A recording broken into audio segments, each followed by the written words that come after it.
Well, hey guys, welcome back to the vlog. Coming in with the foaming oil cleanser.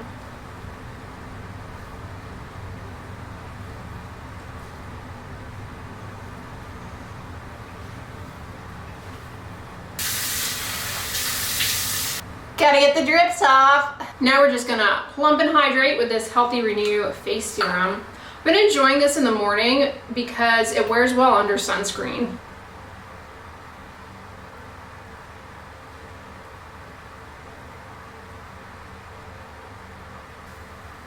And over that, I'm gonna do the Invisible Daily Defense, SPF 60 plus, water resistant. That's just what it looks like, but I'm definitely gonna use a lot more than that. So a lot of people talk about the 3-finger method for getting enough sunscreen. And the reason I don't like doing that, I mean, it's fine to use that method, but I think a lot of liquid sunscreens, they spread really quickly. And so it's hard to do that with some liquid sunscreens because they just start spreading so fast with very little product. You need half a teaspoon for the head and neck. Yeah, for me, I don't ever use the finger method for sunscreen because it can underestimate if you have a thinner consistency. Plus, I just find it sort of awkward to lay out the strips and then like try and put it on your face. So I've never really used that method. The fingertip unit is most useful and based on actually prescription ointments, like steroid ointments, as a way to counsel patients on exactly how much to use to cover a certain body surface area.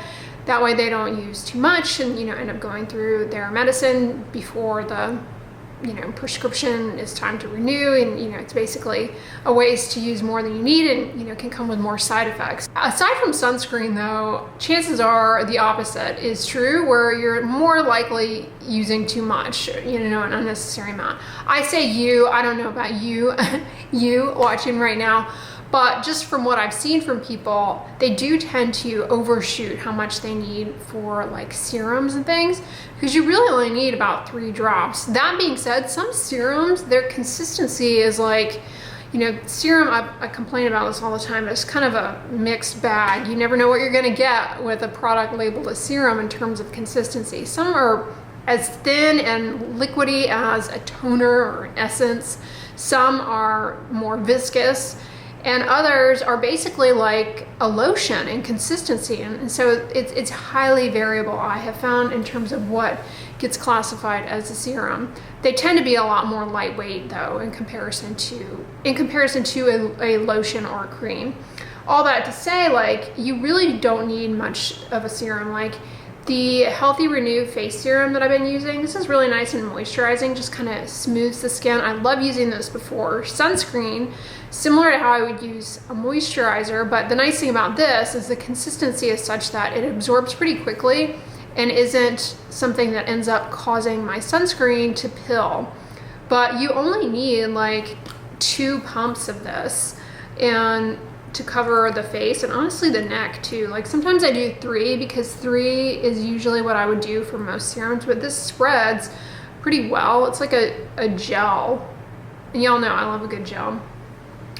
So yeah, one thing I wanted to update you guys on, I have been, I have a soft spot for lip balms, lip glosses. So I have some to update you on. I bought these NYX butter glosses because I have heard such good things about them.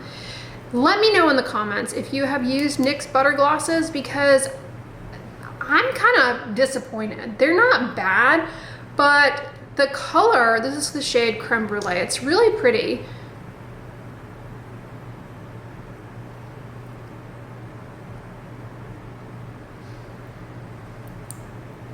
They don't stay on very long, like at all. The Neutrogena Hydro Boost ones, the hydrating lip shines, I prefer much better. I think they're much better. The color lasts longer, and they're also like deeply moisturizing. These aren't drying, but they do have fragrance in them, which I find annoying because it's a common irritant in lip care products. And it's like, I don't necessarily need the lip gloss to smell like creme brulee, but it is an enjoyable scent, I will give it that. So I've used that one, and then I also got this shade Madeline, and then I got one I haven't even opened yet. I got them on Amazon. They're pretty good, like they're not bad, but I feel like I'm spoiled on the Hydro Boost ones. Where's the other one I have? I think it's in the bathroom. Anyway, but I also bought and have been trying this L'Oreal Paris lip gloss. This is the shade Blissful Blush. Now this actually has pretty good lasting power in terms of how well it stays. I love these applicators.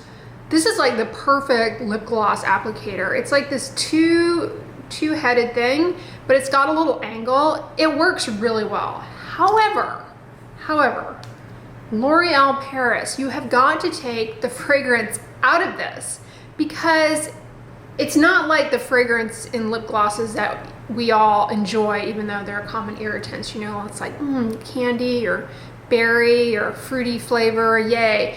This is like if you spritzed a little perfume directly into your mouth. It's like, with perfume, it's mostly alcohol based, right? And so the thing about perfume is that you spray it on the skin or whatever on a surface, and then it's supposed to kind of evaporate so you smell the aromas, right? Like it's got an alcohol to it.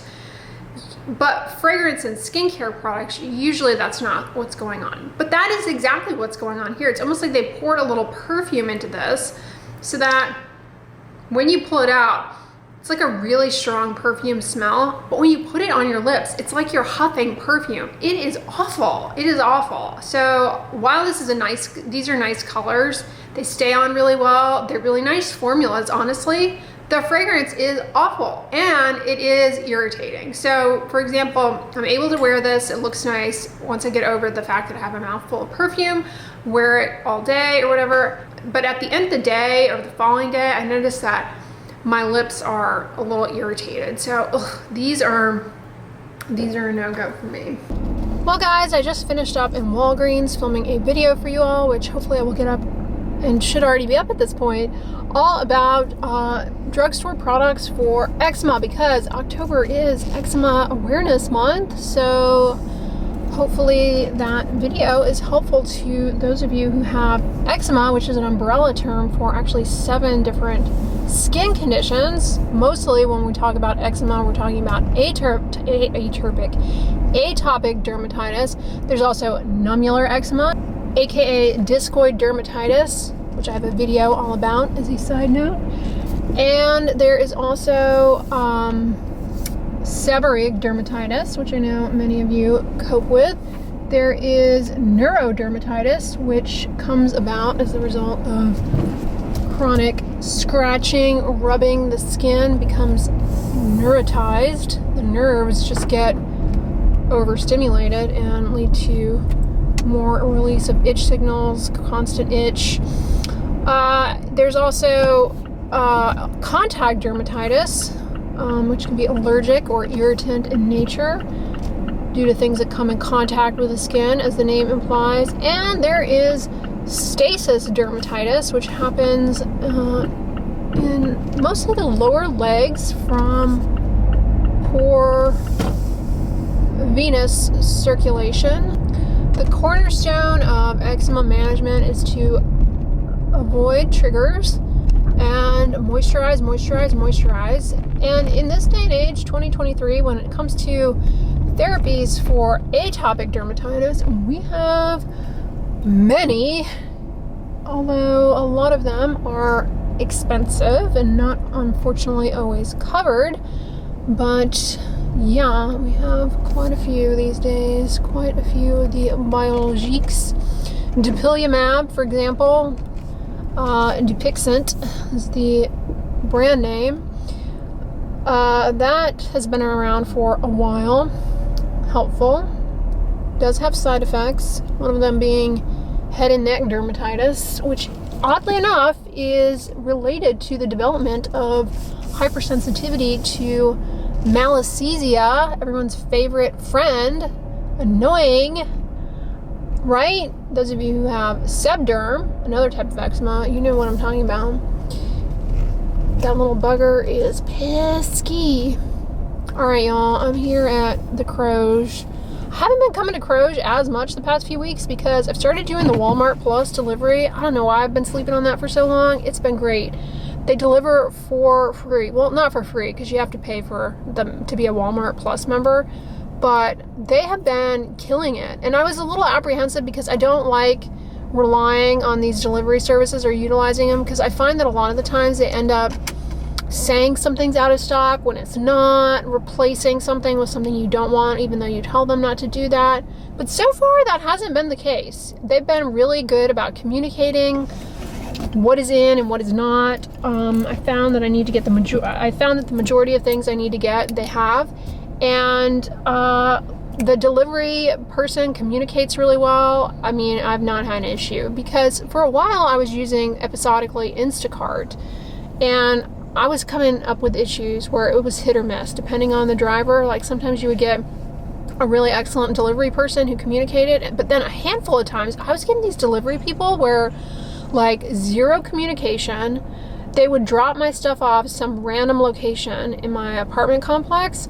Like I had to go play, you know, it was like hide and seek, and that was not fun, because I get it, like they're busy, they may not always be able to get to you. Some effort to demonstrate where you left the items, and I even like would clearly explain in my instructions, like, please contact me when you arrive so I can help you, like, you know, find me, because it can be hard.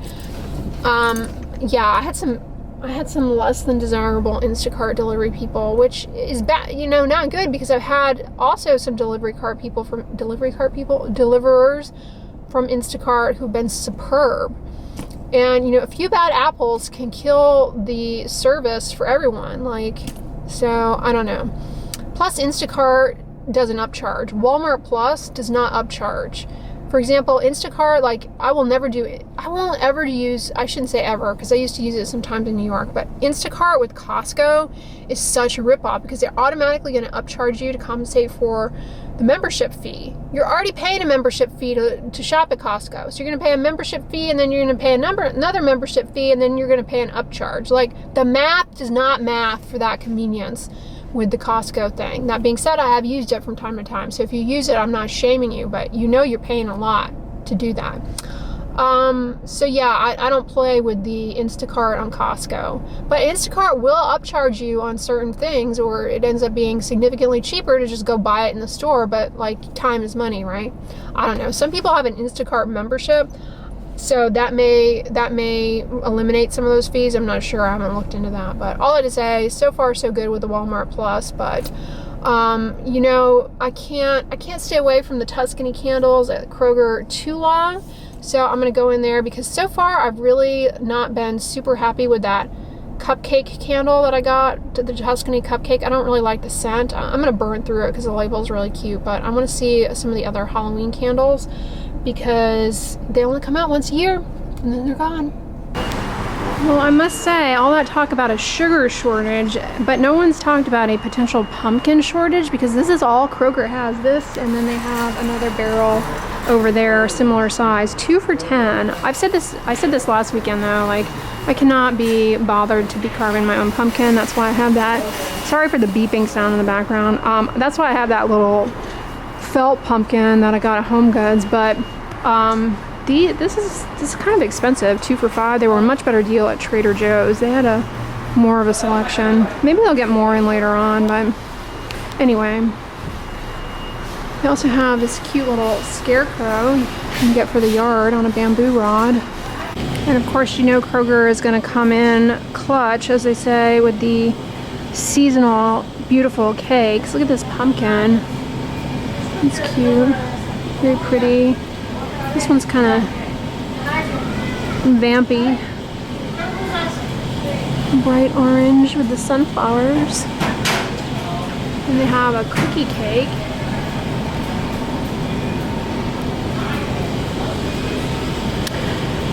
Those are pretty cupcakes. They look like something out of like a Nutcracker backdrop, don't they?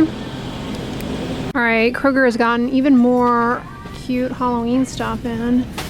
But as I was saying, how I don't have time to do a pumpkin, I'm called to this. How adorable. The little, what's his name?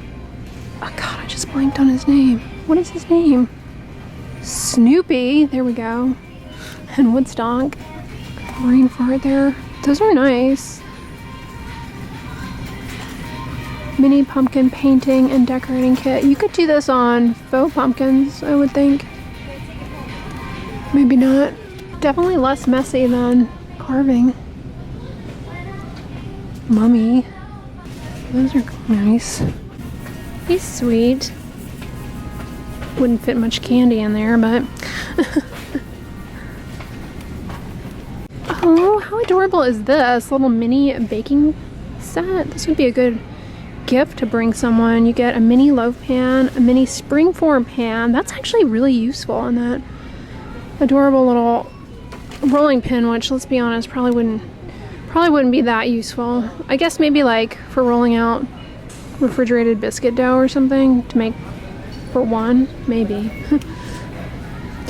These I always get tempted to buy, but they're kind of annoying. Like, you have to be really patient. They take forever. These paper baking cups are really fun. For a party. And they got in more Squishmallows.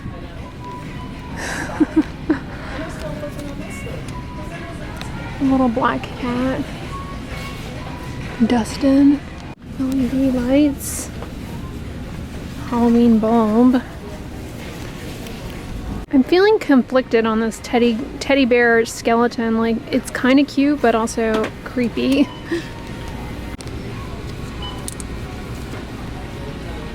Oh, that's cool.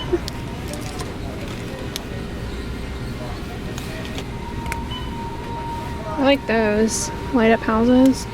Good news. It looks like, did they get even more in? They're on sale, $8.39. Yeah, this is the one I currently have. It's not bad, but I just don't like vanilla cupcake scent. And they got in the Mrs. Meyer's limited edition scents. The apple cider scent is really good. I can't remember anything about the acorn spice scent though. That's good. Mum, I don't think I'm so into Mum. But the apple cider is really good. Like, do they have the spray? Oh, they do. Like, I don't need it, but I love that scent. I think I'm gonna get it. Why not? It only comes out once a year, and I use the whole thing in its entirety, so let's go for it. All right, so I got the Mrs. Meyer's Clean Day Apple Cider Scent. This is so nice. I mean, it's basically like perfume for your countertops.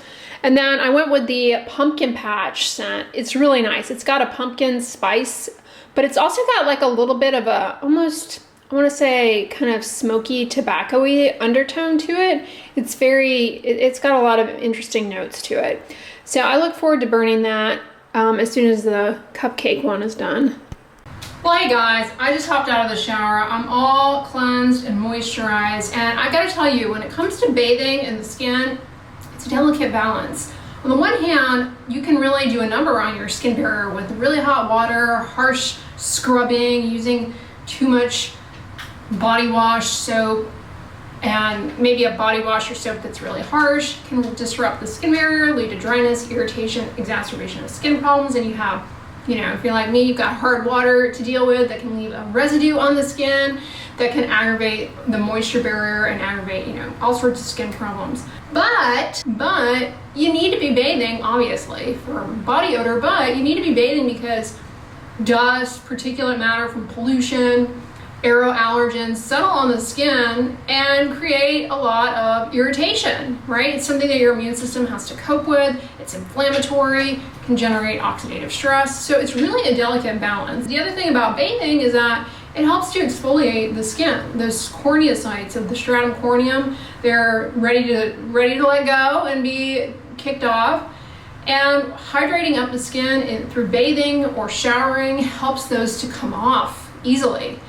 They also are just getting kicked off by the water running over your skin, you rubbing your skin. So it's good to do it, but you gotta be mindful of how it can also disrupt your skin and cause problems for you. For people who have eczema though, bathing is important, but it definitely can aggravate the skin for sure. All right, so I'm all cleansed and moisturized. I'm gonna come in with this Acidic Perfecting Concentrate again.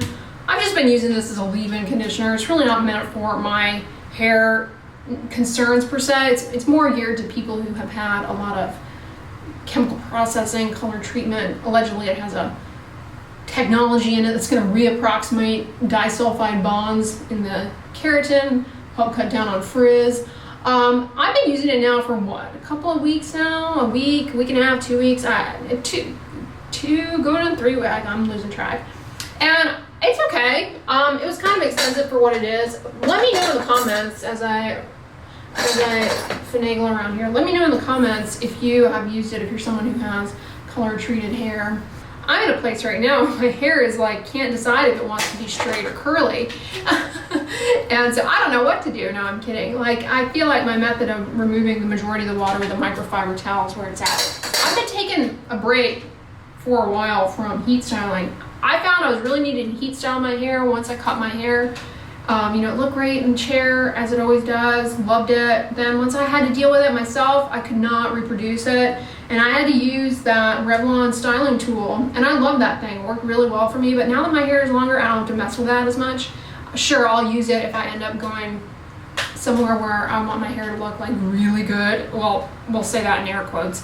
But like, I'm not really using the heat styling at all. Like, I'm not blow drying or anything of that sort. So I stand by this Revlon tool. It's really good. Like, it, I haven't really used many of these types of devices, tools, but this was easy breezy for styling the hair. So to fluff, smooth, and style, I love it, because the curling iron, forget about it. I'm not good with that. And the blow dryer really gets the best look, but that is a nice compromise for time, and it's easier to maneuver. You don't have to have a brush in the other hand, so I ended up really liking it. But like I said, I haven't really been using it over the past couple of months, now that my hair is a bit longer and doing its thing. Anyway, y'all, I'm gonna wrap this vlog up. I hope you're having a great day, night, whenever you're watching this. If you like this video, give it a thumbs up, share it with your friends, and as always, don't forget, sunscreen and subscribe. I'll talk to you guys tomorrow. Bye.